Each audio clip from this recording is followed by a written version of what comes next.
Hello and welcome back, everybody. Thanks for joining us today again for another really awesome episode full of information and real estate investing tips and tools that you can take with you and use hopefully on your next purchase. Sandy is here with me again. Sandy, how are you? I'm amazing. Excited to be back again and provide some value. Hopefully, I'm excited for this show. It's going to be a great topic of discussion. So I'm looking forward to it. I'm glad for that. After during that countdown there, my mic messed up on me, so I was a mad scramble to get it back up and running before the intro was over. So I managed to do it. A lot of behind the scenes stuff that people don't know about, right? That goes on here. So we're good. We make it work.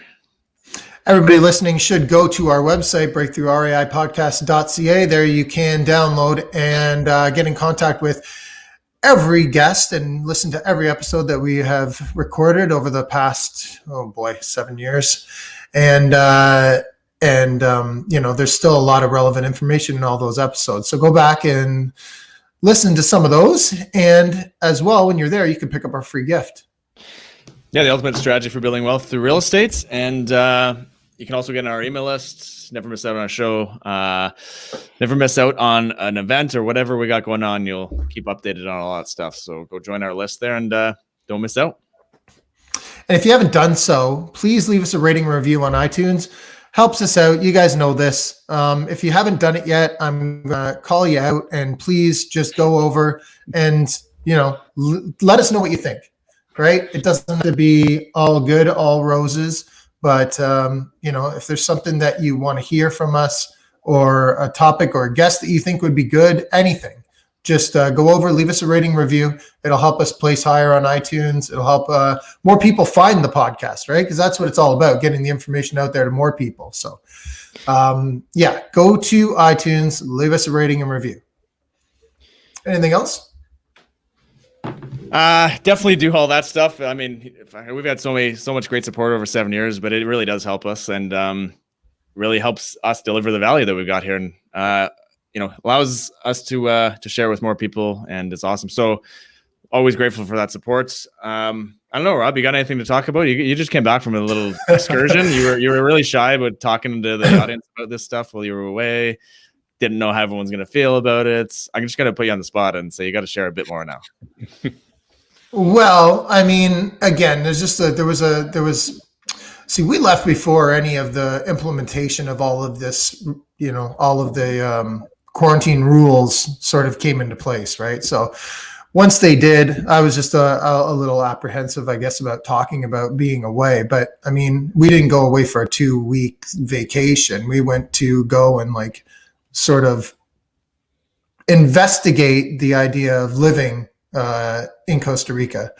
So, I mean, it went well. We were looking at properties, we were looking at businesses, all different kinds of things. And most of the ideas that we had and most of the offers that we had in on properties, because we did put offers in, didn't go anywhere. But we're still investigating it, and we're home now, and we are sort of mid 14-day quarantine at this point. So I can look out at the street, but can't really go anywhere or do anything to see anybody. So you're in Costa Rica for how long? 2 months? 3 months? 3 months. Yeah. What was one? You got to share one thing you learned, either business related or not. Maybe a couple things. What were the couple key things that you took away from the trip? Well, yeah, you are putting me on the spot. I guess it's good to, I've always said this to my clients too, and I understand when they're working with more than one realtor. I think that's the way to get the deals.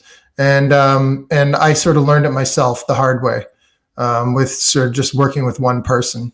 And I believe that, we lost a property that we should have gotten because the agent wasn't experienced enough, in my opinion, looking back on it. Maybe you also just hired the wrong one, perhaps. Oh yeah, that's true. Yeah. You gotta have a lot of. I think the point, you gotta have a lot of irons in the fire, right? You gotta have a lot of things out there. We might talk about that today with these guys here, but around how to find deals and stuff. But how do you do it? You need to have a lot of irons in the fire. You can't just rely on one source. Yeah, I guess that was it. I think I didn't research enough before starting to work with somebody. Nice. Well, it's exciting. Glad to have you back. We can make sure these shows run smoothly. Like, not that they didn't otherwise, but there were a few little things that we had to tweak while you were away. So welcome home. Thank you. Glad to be back. All right, so we bring on the guests. Absolutely. Let's do it. We've got a couple awesome guests here standing by. Mike Rockall, Mark Baltazar, and they've got over 15 years of combined investment experience. Mark and Mike have transacted over 50 million in real estate, holdings of nearly 20 million. And they've developed a network of top professionals in the apartment building, investing, and operation space to ensure its partners and students achieve their goals. So they do some really cool stuff, and they like buying some big stuff. And so that's kind of the goal of the conversation here is learn a bit more about what they do and how they do this. So welcome to the show, guys. Cool. Thanks for having us on. Yeah, pleasure to be on. I can't believe it's been 7 years for you guys already. That's awesome. Congrats. Yeah, thanks. Welcome, guys. Appreciate you taking the time this morning. So I guess let's just get started. Each of you maybe take a couple minutes and tell us how you got started in real estate investing. Mark, you want to go first? Yeah. I'll take a stab at it. So, interesting enough, I was telling Mike this morning, actually, as we were talking about this show, is that my foray into, so it's been 6 years for me. I've been an investor for 6 years, maybe just over 6 years, and part of the beginning stages of that, for probably about maybe 6 to 9 months before actually purchasing first property, it was your podcast. I listened to your podcast. I was commuting in and out of Toronto, hour and a half commute from where I am. So 3 hours a day. And so your podcast was on steady. So it's amazing. That's why it's 7 years. It's like, yeah, it's about right in terms of when I started listening to you guys. So yeah, it's been over 6 years. I started, my first deal was supposed to be a wholesale deal. It ended up being a flip. And then I did, a bunch of flips for, I've been doing flips for a bunch of years since then. And held some properties along the way. Duplex, fourplex with Mike. We actually had one in Aurelia. And then a few years back, kind of moved into apartment buildings. I was a business owner prior to moving into real estate. So the concept of running a business, a commercial entity, turning it for profit is kind of what apartment buildings kind of felt like, that kind of sweet spot, at least for me.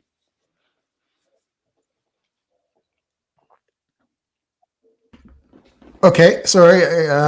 Mike, how about you? Yeah, so I'm probably 12 years in now to my investing career. Started off in duplexes, triplexes, was still working full-time as a licensed plumber. And at 4 years, I actually bought my first apartment building in 2014. Kept working, built up a sizable portfolio of about 42 or 44 units while I was still working full time. Finally decided to make the leap. But before I did that, I became a licensed realtor and just kind of fully submerged myself into multifamily, working as an active realtor in multifamily, and then, starting the business with Mark to purchase, multifamily. And we've just been growing ever since. Fantastic. So, I guess that's your core strategy now. How did you arrive at that? Let's talk about that. Like, what was it that appealed to you so much about multifamily?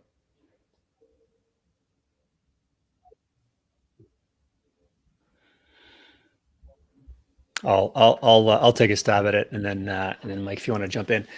So I think when I started, my plan wasn't to get into multifamily. It kind of just evolved over time. I accumulated some, a small portfolio of holds with a partner, and that was good. I liked it, but I think what got me into apartment buildings was this idea. A few things actually. So scalability, so the ability to scale, and take advantage of the number of units under one roof type of concept, being able to acquire 10 at once, 15 at once. So that idea kind of made sense to me.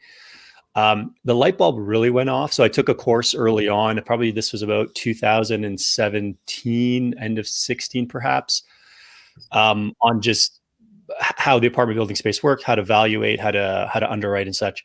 And the thing that I really liked about it is that I still feel this today. I think we both feel this today, is that you have a little more control over the value of your asset because it's an income-based valuation approach for buildings. And so, we can figure out a way and a system to improve the income, net operating income, then by very nature, we would have more control over the valuation and rely less upon kind of what the general market is doing, or perhaps your neighboring properties are doing. And so that's kind of really the light bulb went off in that with that regard. And yeah, I mean, kind of haven't really turned back since.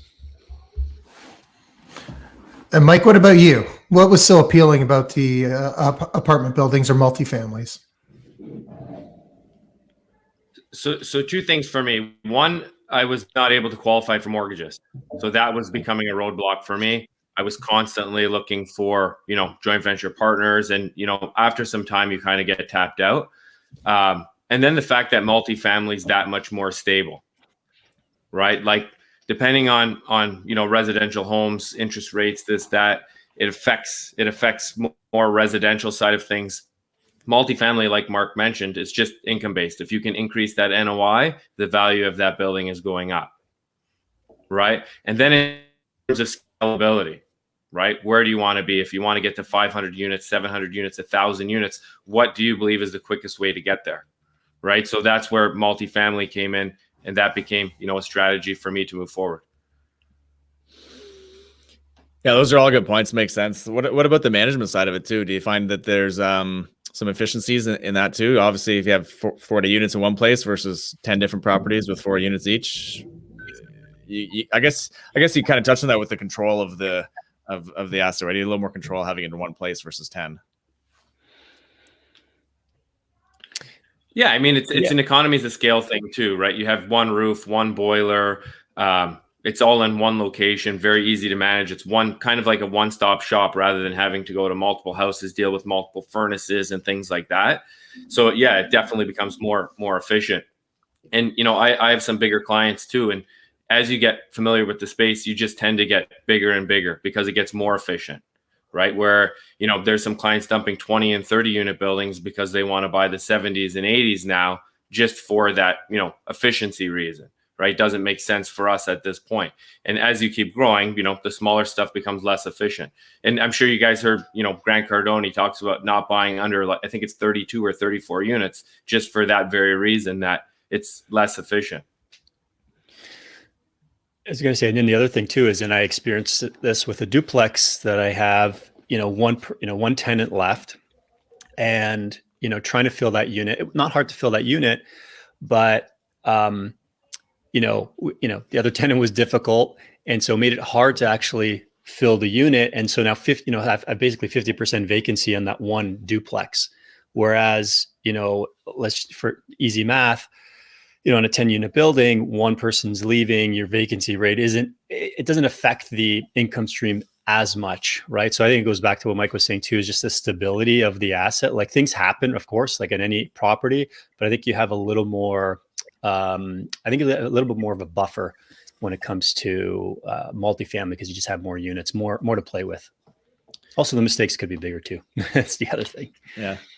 Well, let's do just a very, very basic overview. You mentioned, NOI, words like that maybe our more novice listener base might not know. Let's do a very, very basic version of how do you actually look at some of the numbers. Some of the, like you mentioned, the financing's maybe a bit easier at times with this type of property versus a residential financing side of things. So can you talk a little bit more about that? How you analyze like a deal on a very, very, very basic level? Yeah. So NOI is net operating income, is all your income minus your expenses before your mortgage. So the way we typically look at buildings is, what is it worth today from a lender's perspective? So how much money is the bank going to lend to us? How much money do we need to put into the building? So for example, $5 million building. They're going to give us, say, 80% loan to value, whether it's to the first or a second. We're $1 million in. And then we'll look at an end value based on that building. Once we transition, if it's 50% of the building, we think we can transition 75% of the building, whatever that may be. What does our NOI, our net operating income, look at that point? And what is the value of the building? Meaning if we bought it for 5, we had to put $1 million in, and our end value is now 7. We've made $2 million on our $1 million investment. And if we can kind of, look at it and say, okay, we're able to turn over X amount of units within a 5-year period. Well, now we're at, 200% across 5 years. And that's from a basic level, how we're typically analyzing. We're looking at what it's doing today, what it's worth, and then what it's worth when we're done, stabilizing the building. Because we're typically buying, more of a value add building than a turnkey. Right. And when you are looking at turning over the units, is it a combination of the rent being a little bit under market, as well as maybe some forced appreciation in renovations that you're doing in these units? Yeah. So I mean, going back to the whole concept of net operating income, that's really the game, right? Is how do you improve the bottom line, I guess you could say, net operating income, and you can do that through decreasing expenses or improving income.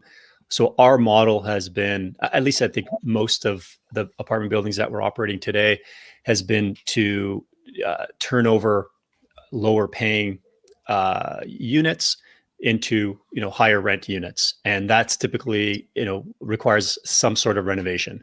The properties that we're acquiring, have been poorly managed for the last 15, 20 years or so, and so they need a little bit of some cosmetic. It's usually mostly cosmetic. Very little structural stuff has to be done. And so, you give each of these units a polish, and now they can command higher rents.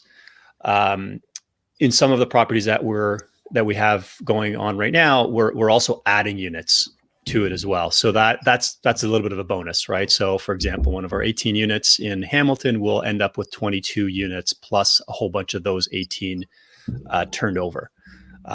So that's kind of the crux of the strategy. Now with that, there is risk, right? So I think, people considering the space, you have to look at both sides of the coin. And part of the risk is how many units are you going to turn, right? That's kind of part of the equation, right? So one of the things we see, I'd say often, is that there's a projection of turning over 100% of the units. Now it's possible, there's ways to do that, but it's also, it's a significant undertaking, and it doesn't always happen. And so, we're fairly conservative in terms of our unit turns. So it's something to consider when estimating kind of what your end net operating income is going to be. Mm-hmm. What might you use there? Would it be 50%? Would that be a conservative number generally, or is it all over the place depending on the deal? Yeah, depending on the deal, anywhere from 50 to 75. We typically don't go over 75. There's two things I want to talk about. I want to talk about strategy for turning over those units, because that's a very important way to go into it and know how you're going to get that accomplished. Yeah. But how important would you say in regards to net operating income is your energy consumption in the units? And what do you guys do about that? Like when you turn over units, are you thinking that way?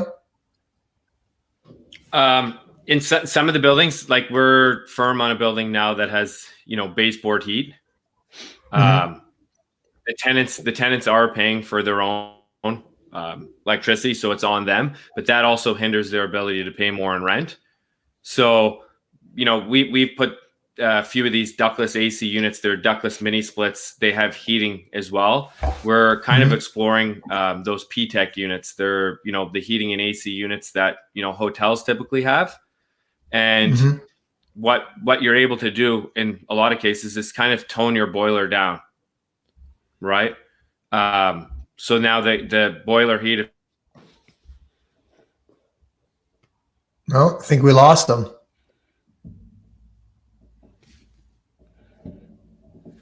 That's why we got two guests. Yeah. Maybe Mark, of course, I can continue. can you take over on that one? Yeah. That's the benefit of being a partner, is because we can finish each other's sentences. So yeah, from an energy consumption standpoint, I would say, in fact, all of our units right now are individually metered. So that's a part of the equation that you have to look at.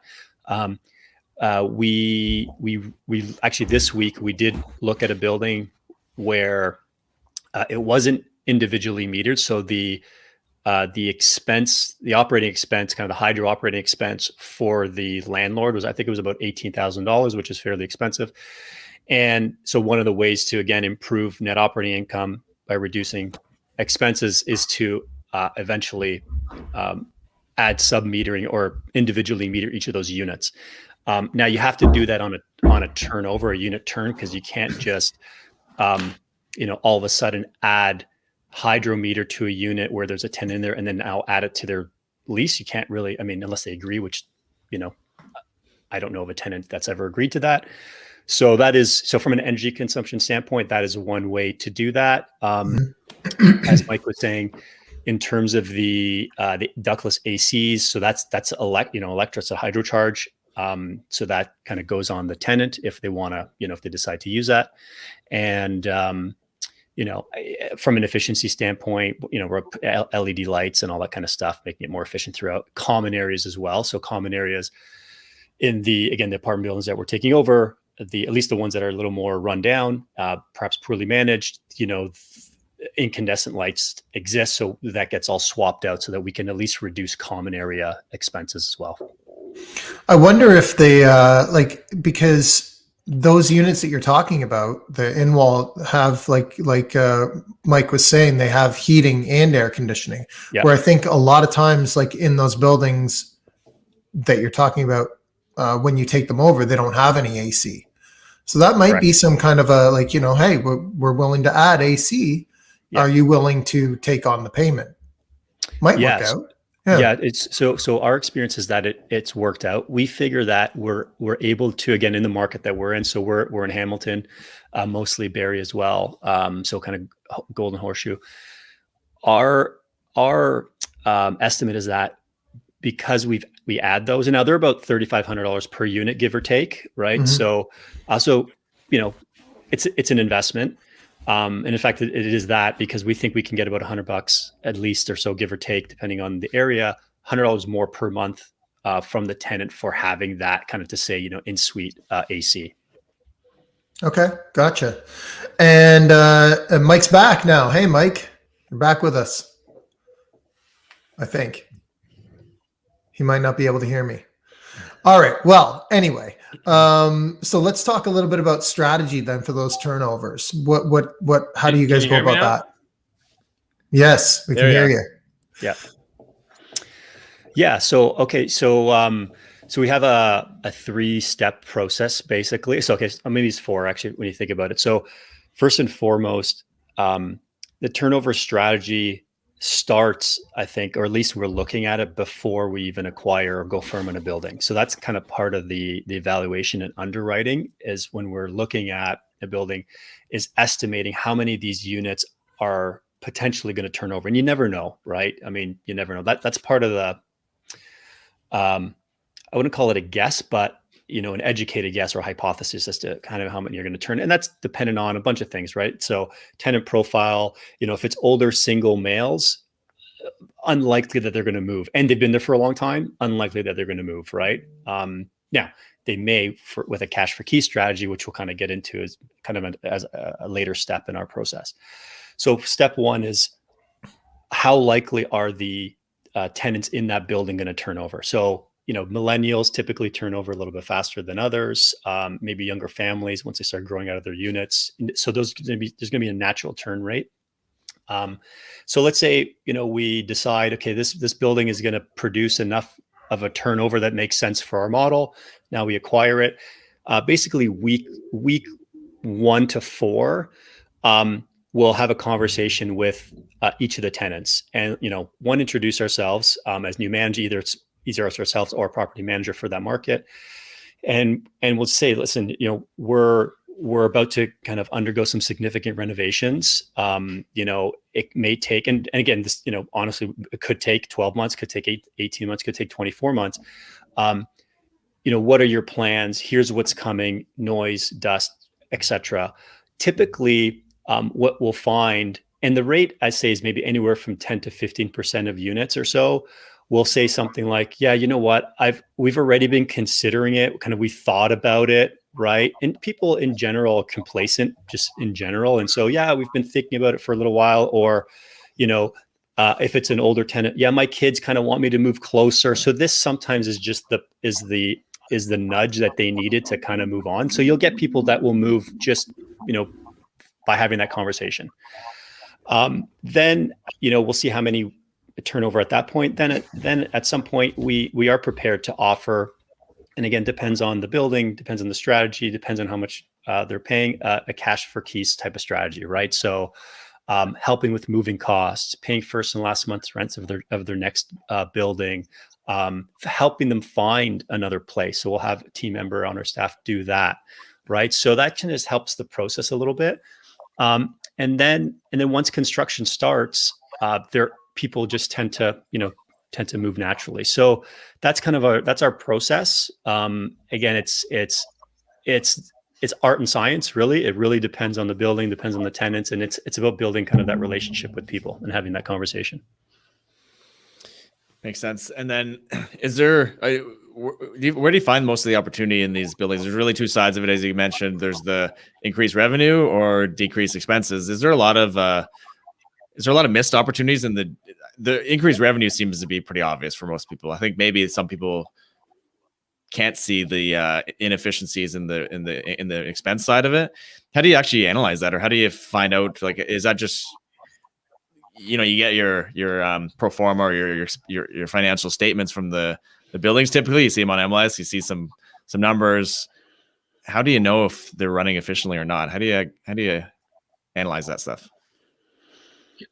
You guys able to hear me now? I'm back in business. Yeah, we got you.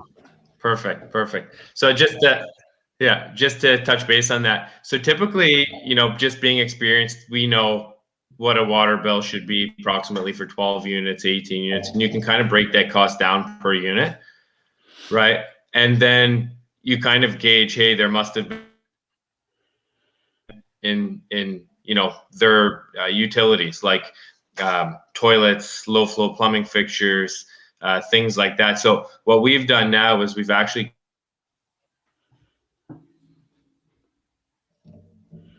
and they kind of will come in and make suggestions on what they think we should be doing to improve, whether it's putting low flow aerators on faucets, low flow toilets and things like that. Also LED lighting as well. Mm-hmm. Is he cutting in and out for you too, Sandy, or? A little bit. Yeah, me too. Yeah. So there you go.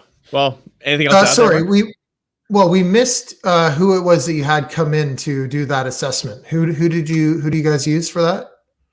So I think they're called BuildWise, I believe. We're actually meeting with them tomorrow on 2 of our apartment buildings in Hamilton for that reason, because we're under construction right now. And so what they'll do is they'll come in. So it's a couple of things they'll do. Is they'll estimate how much they could potentially save from a water consumption standpoint. Putting again, a lot of times it's fixtures or aerators in the fixtures, and then also is it worth? And this is a question that at least myself, Mike, and some of our other partners we discuss each time we have a building. Is it worth putting in water meters, right? And so a couple of considerations from a water meter standpoint. So again, putting in a water meter allows you to now measure how much water is being consumed at the unit level, and then you can charge it back to the tenant. So some of the considerations is how many. Well, one, you have to look at the plumbing. How many source pipes are coming into the unit, right? So each source pipe needs a water meter. So one of the older buildings we're working on right now, you essentially need 6, right, meters. It's not going to really it economically doesn't make sense. The other thing that you have to consider too is that There is an appeal for a tenant that has a unit, and maybe they're just paying hydro extra, like kind of additionally, and then there's the rest is inclusive, right? So there's also this kind of, I think, balance between, if everything is extra, what does that do from a rental impact and net operating income impact? So that's kind of, we look at those things to determine what's going on, or at least what we decide. So we're doing that tomorrow for kind of our more recent projects and see kind of where it ends up. I love this kind of like insider information, because it's always like, a lot of time we get the overview, right? Like of the stuff that we're going to talk about next, actually, but not really any of the sort of inside, how do you, reduce costs and all of that kind of stuff. So I love this kind of conversation. One thing we glanced over that I just wanted to go back on quick was the financing side of it, because it's, you don't have to go into too much detail, but I might have been Mike that mentioned just it's easier at times to get financing or work the financing side on bigger buildings, your commercial lending world at that point. So what is the advantages there versus typical kind of residential mortgages? Yeah, so I think so I think the first thing is the most basic level is like, residential, you're looking at TDR, total debt ratio, right? So they're really looking at you personally and how your ratios stack up, and your mortgage, how many mortgages you have. So you're a little more limited. The more you add to your portfolio, you start to get a little more crunched in terms of space, I guess you can say. On the commercial side, I think this is I don't know if it's a myth. I think it's a myth anyways, is that when you go to commercial, they don't look at you at all. So that's not true. They do look at you as the guarantor, as the operator, and they want to look at a few things. One, that your net. So a couple of things they look for is that your net worth is 25% of the loan amount, right? So that typically isn't a big barrier, but they do look at that. They also look at your track record, your portfolio. Have you done this before, right? So again, you're essentially buying a business, right? You're buying a business, whether it's a restaurant or a retail shop, those in apartment buildings, you're buying an apartment building business, right? And each building is kind of its, at its simplest form, is a business. So they'll look at you and assess whether or not they feel comfortable in financing you as a, operator of a business. So that's kind of part of it.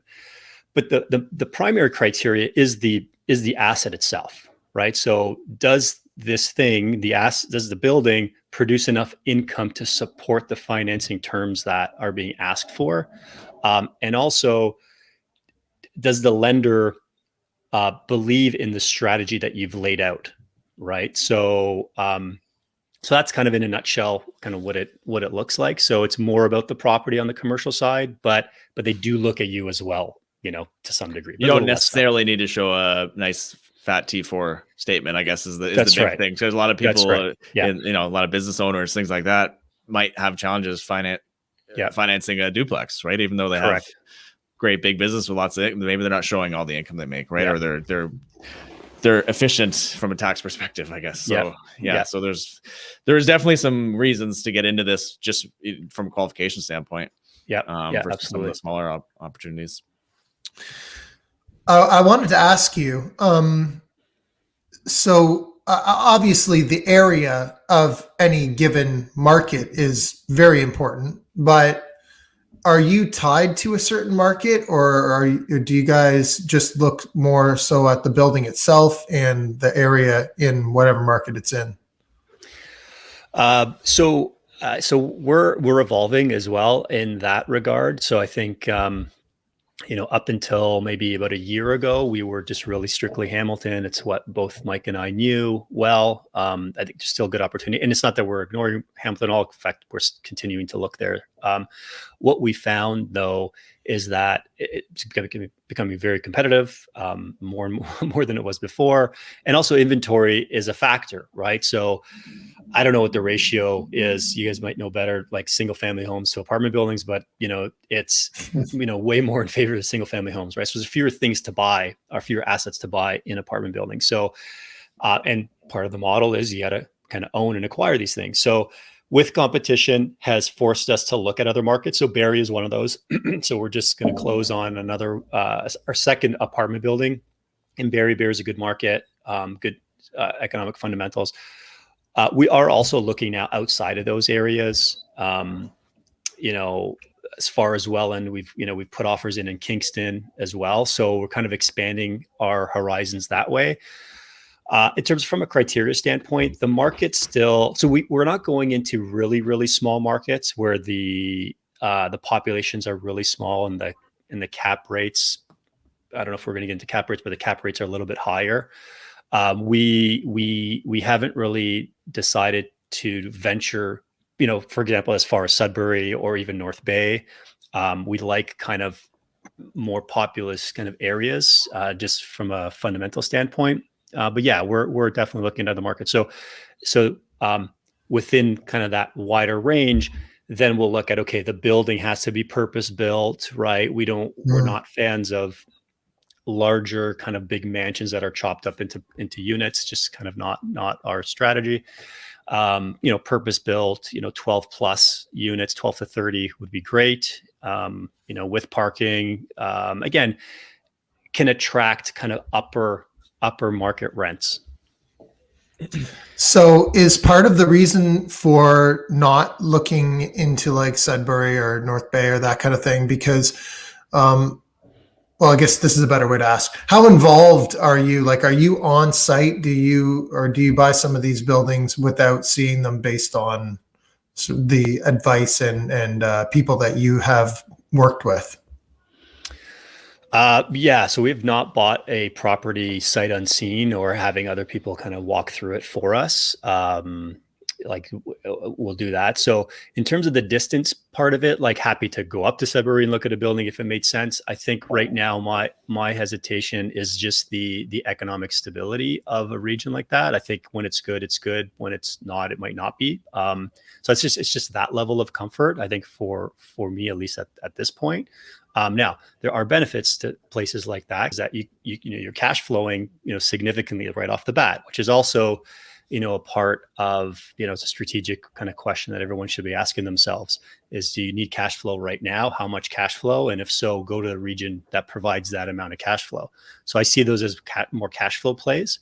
So it's not out of the question. It's just right now, I think we're doing okay in finding at least enough properties in the kind of golden horseshoe and surrounding areas.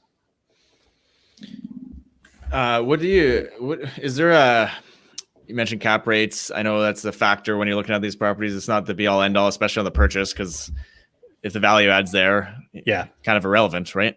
Yeah. But how do you look at that in terms of how do you know from lending point, like what the value at the end of it? How do you gauge what that value is going to be at the end, and how does the cap rate come into play with that? Sure. Yeah. No, it's a really good question. It's one that we get a lot from, people that we coach and we help out, is kind of what is a good capper, right? And it's like a mortgage rate, right? People get really infatuated with it. It does mean something, but it's definitely not be all end all. 100%. I think that's the key message, is that it is a factor, right? I think so. The big factor for us, the end factor, is ROI. So what is this thing going to do once we apply our strategy, right? So is it going to generate enough money for ourselves and some of the properties that we're in on? We have partners as well. So is it enough to do that? Now, to measure ROI, you do need to know the end rate or the end value, and the end value is going to be based on some sort of cap rate. And so, you do have to do some future looking. It's kind of some projections in terms of what it could be. How we do that. So we talk to our lenders, right? Try to get a sense of what is CMHC, if we go CMHC, or what is, conventional, what are they going to do? What are they financing right now?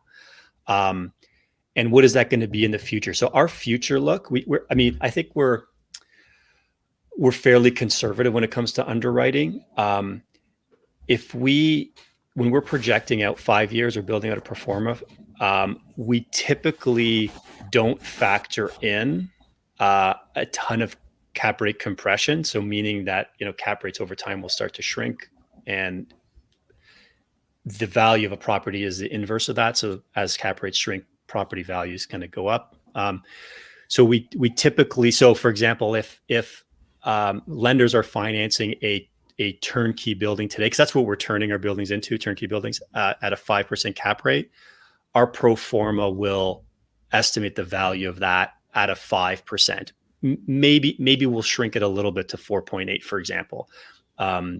So that's how we do. So we'll talk to our lenders. We'll based on our other buildings. That's why the benefit, I think, is working in similar markets over and over again, is that you start to understand the economics of it and how people trade and lend and all that kind of stuff.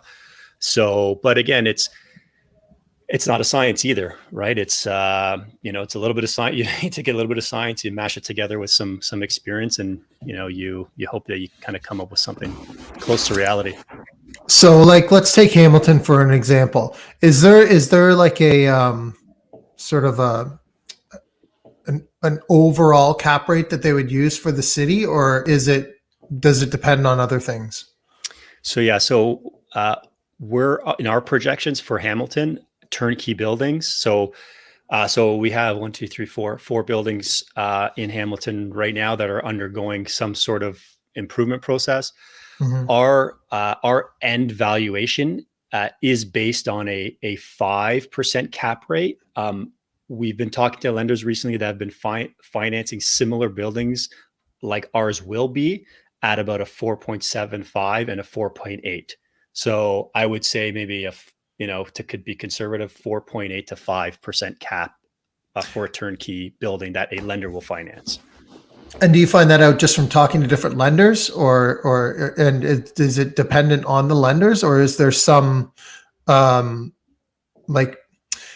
standard for that? So each lender is going to finance or underwrite in their own way, but in general, it's kind of going to be within that. Now, this is all. So we also look at CMHC, which tends to have a little more of a conservative, approach to underwriting. So their cap rate, when the cap rate they would use for evaluation might be a little bit higher, a couple basis points higher. So how we find that out? One, just being tapped into other investors. Hey, what did you get your building financed at or refinanced at? Right. So that's really important, is just, engaging with other investors doing what we're doing, similar size buildings, similar neighborhoods. Our appraiser, so the appraiser that we use even before buying a building, hey, what are things trading at in that area? So that's super helpful. And then the lenders that we use, hey, Mr. or Mrs. Lender, what are things being financed at by CMHC today? Or what are you financing at today? So not just one source, but taking a variety of sources to kind of get a better gut feel. And then that cap rate is that's from what the lender's going to look at it. Yes. Real value on the market might be a little different. Probably going Yes. to trade at a little lower than that, most likely, 100%. right, in most markets. But you're looking at that because you're probably doing some version of a refinance right afterwards to get a lot of that capital out and then recycle it, right? Yeah, I think that's an important point too, is that especially like for people that are maybe venturing into this for the first time and going to buy their first building, for example, is just, don't take average cap rates. That's not what they're going to finance it at. There's a difference between what we kind of try to coach people on is there's a purchase rate, so the market rate, like what things are trading at, and then what the lenders are going to value at. And one of the big mistakes we see often, and people get stuck, like, oh shit, I didn't know I had it. I didn't have that much money budgeted. I thought things were trading at a 4 cap. Well, things might be trading at 4 cap or 3.4 or whatever, but the lender, is only going to finance on a 5 cap. And so now you have this kind of gap, and you're kind of like, if you don't plan for that, you either have to give up the deal or you're really stuck at the end trying to come up with extra cash to close a deal. Mm-hmm. So how do you find opportunities? How do you find these places? Because it's one thing to find something that's in a tough market, like a Hamilton, like most markets right now across Canada. Yeah. We're all in pretty tough markets to find deals. I haven't heard of one lately, at least that is like just abundance of deals in it. So how do you find these opportunities, and how do you look at them? Like, because it's hard to find, you mentioned in Hamilton, you're going to probably be buying at a even something that's distressed, or regardless, you're going to be buying it at not a 5 cap, probably something less. You're going to need to see the future of that and what the value add is. But how do you find opportunities? Yeah, so this, I mean, Mike spends a lot of time on this part of it in terms of the value add. So, or sorry, the source of deal. So I think it's a combination of things. I think you guys said at the beginning, I don't know if we were on air yet when you mentioned it, but like having a lot of irons in the fire, I think that's super important, right? So, connecting with, as many specialty brokers as possible. So, brokerages, real estate brokerages that are focused on commercial, specifically multifamily, making sure that they know, one, that we're on their list, but also that, hey, we're active buyers. We are buying, we can close. So I think that's important to position yourself as someone that is going to be able to close, because there are a lot of people that are very interested in the space, like to look at information, but might not actually follow through. So I think differentiating yourself that way. MLS is still kind of, I think, a lot of people downplay MLS, but hey, MLS is a source. So always look at MLS, and then private, right? So kind of going direct to seller, contacting building owners. And so it's doing all of that. And I think, again, given the level of inventory in a space like this, if we can get, a deal from each of those sources per year, that's, I think, a good year. Like 3 to 5 buildings a year is good. At least for us anyways.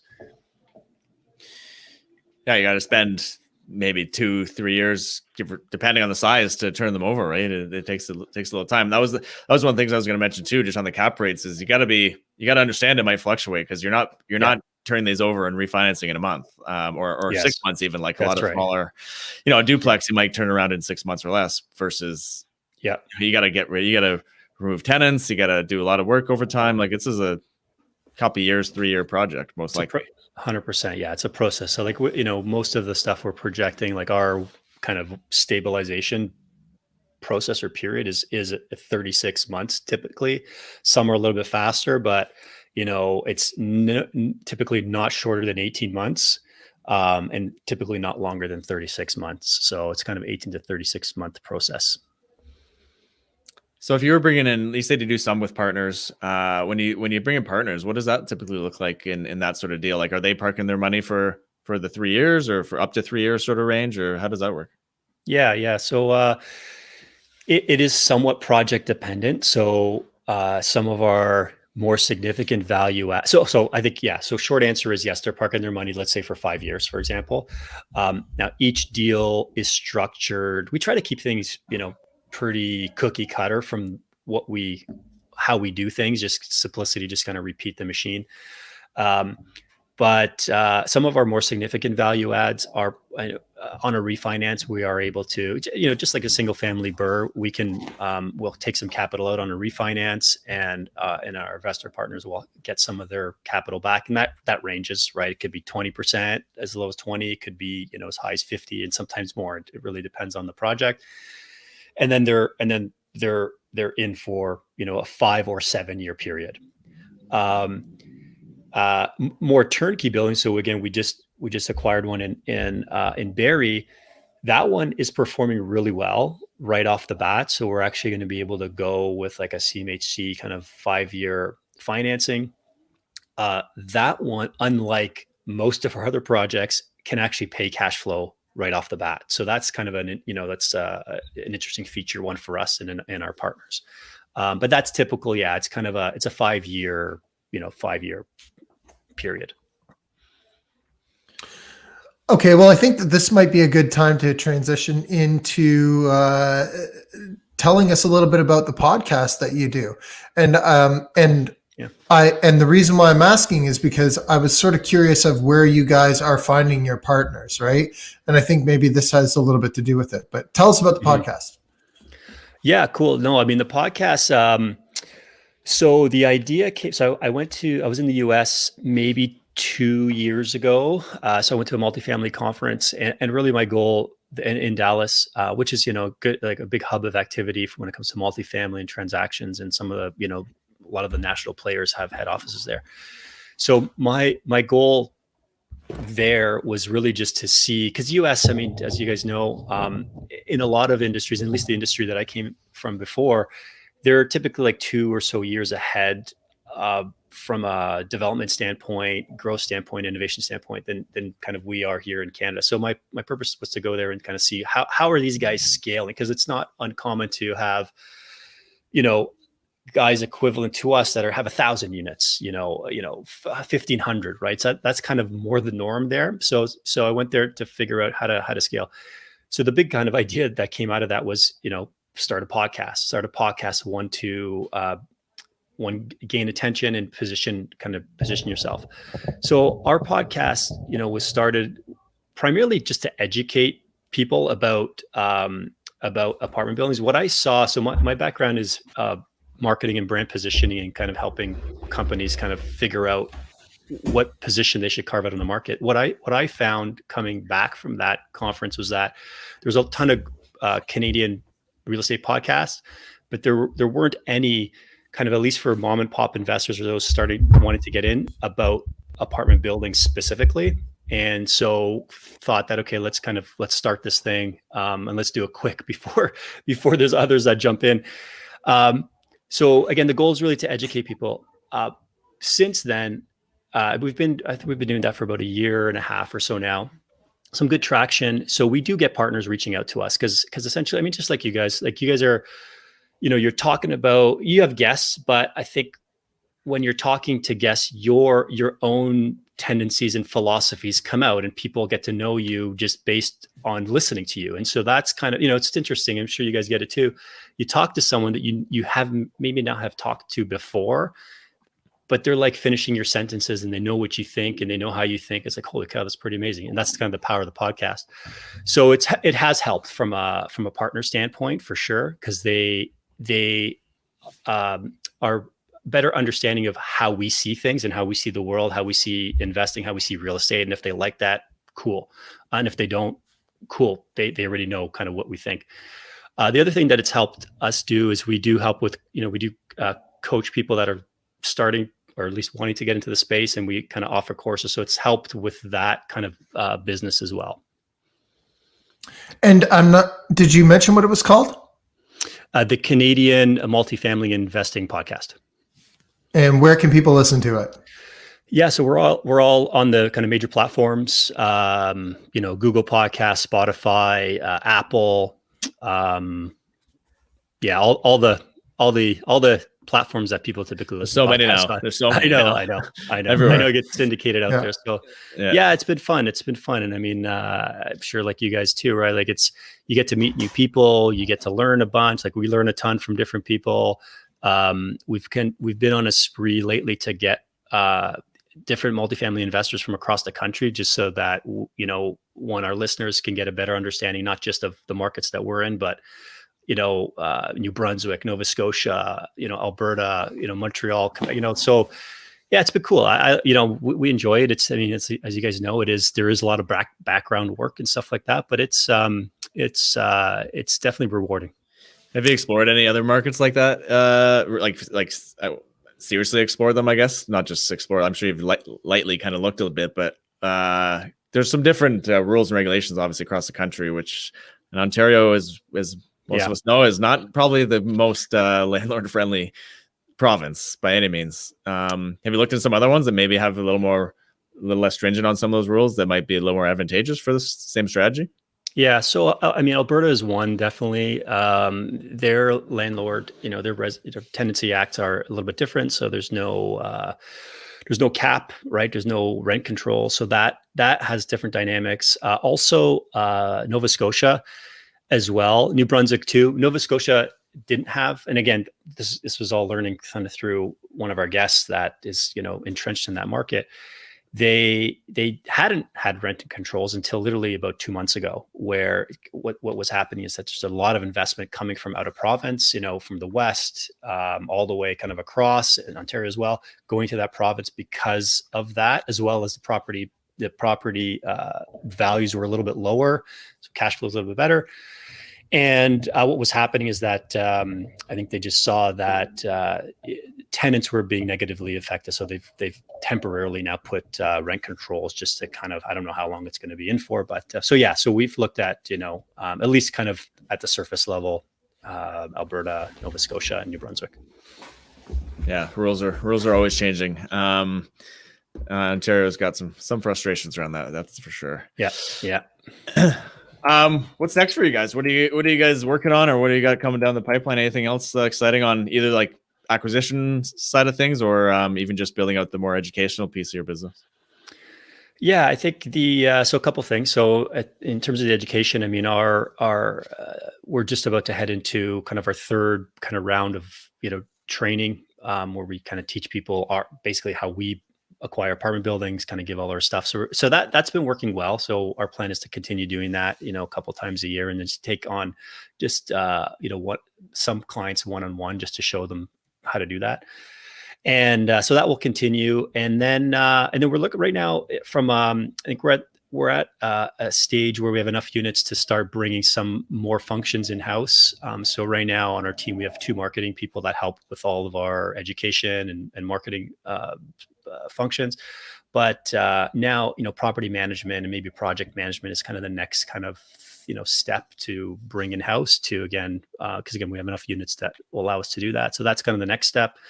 And just, kind of looking to kind of streamline deal flow. Really, that's the I wouldn't say the bottleneck, but that's the hard part right now, actually, is deal flow. Cool. Where can people find out about the educational side of things? They have a website that people can go to learn about those? Sure. Yeah, you can go to peakmultifamily.ca, and we have everything there. Course, webinars that past webinars, people can continue to watch replays of, and again, we talk a lot about cap rates, how to calculate, like all the stuff that if you're new to the space, this will give you at least a good head start. Awesome. Yeah. And, unfortunately, we lost Mike for the majority of the interview here today, but you'll be able to hear him more on the podcast, right? Yeah. So it's both of us. We co-host it. It's funny, actually, our last guest, we had a guest from the West, so British Columbia. I had tech issues, so Mike actually had to finish the show, and I wasn't even on the show for like the last 40 minutes. So, that's, but yeah. So we both co-host a show, and, conversational in style.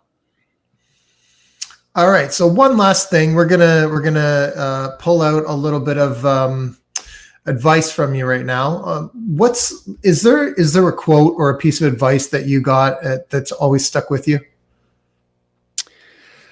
Okay. So so there maybe a few. I think the one that, and this is not real estate related, it's really kind of anything that you're striving to achieve. It's, if it was easy, everyone would do it. I think that thing, I think we go through struggles every day, right? Like things aren't happening always the way we wish, and so you kind of like, oh man, should we be doing this? So that to me is a quote that's kind of stuck with me always, right? I think if things were easy, then there wouldn't be kind of the risk reward and the big opportunity at the end of the rainbow. So that's one that I remind myself often, actually, right? So it's not always like smooth sailing, right? As you guys know as well.